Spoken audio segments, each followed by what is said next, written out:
The latest USDA crop progress report shows Nebraska's farmers are 92% complete planting this year's corn crop and 59% finished in soybeans. As growers look to the next phase, Nebraska Extension educator Rees says there are some who have looked to boost production by using sugar. We talked with Jenny Tuesday near York to learn more about how sugar applications can impact a corn or soybean plant. Well, farmers were looking at ways to increase their yields, and so they looked to other farmers to see what they're doing.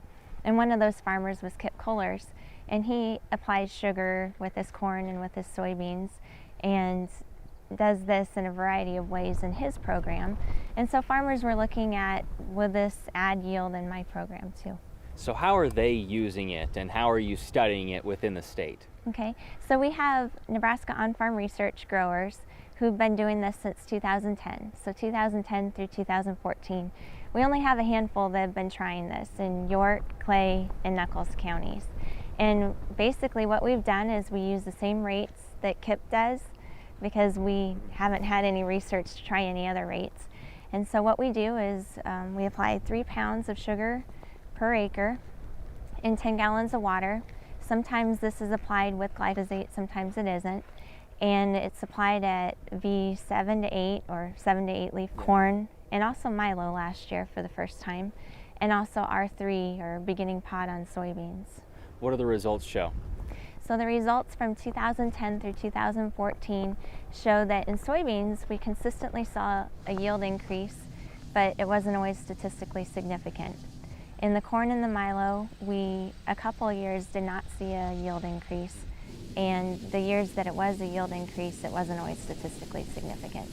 Outside of yield, are there any noticeable benefits that you're seeing in the plants? In the plants itself, what we noticed in the corn and also in the milo is some potential improved stalk rot or lodging. And so because of that, we actually had one grower who knows that a lot of farmers, they apply fungicides to their corn to increase stalk quality at harvest. We know that that works. And so one grower wanted to compare sugar application to the fungicide application in corn and see, were there any differences in stalk quality at harvest?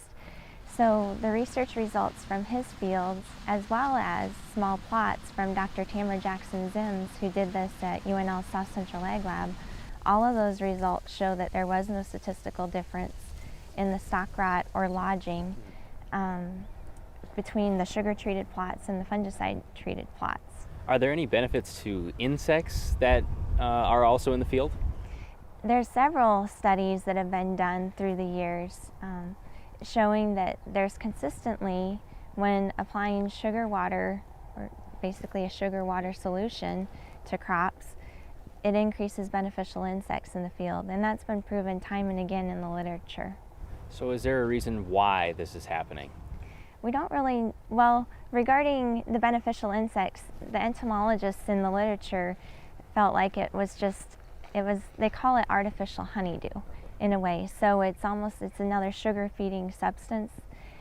In analyzing gut contents of lady beetles and other beneficial insects, they found that lady beetles needed a sugar substance. Also, they find that in nectar and so forth as well. What about the stalk quality and the yield? The stalk quality, we don't really know what's going on there. We don't have enough research to demonstrate what's going on there. There's recent research showing that sugar can play a role in signaling pathways within the plant.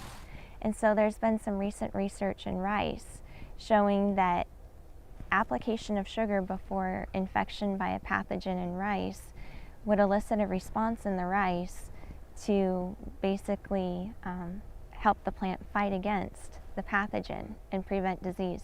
So that's some really recent research, and we haven't obviously looked at any of those effects in Nebraska, but we are interested in having more growers try the sugar study because we, again, only have a handful of growers in 3 counties. So if any of your viewers are interested in trying this, we do have a protocol on our CropWatch website, and all of the results from these studies are on our CropWatch website at cropwatch.unl.edu. On the Crop Watch website, you can read Jenny's recent article on sugar use in corn and soybean production. As she noted, it includes more information about research results and other studies using sugar products. The Nebraska On-Farm Research Network is sponsored by the Nebraska Soybean Board, the Nebraska Corn Growers Association, and the Nebraska Corn Board.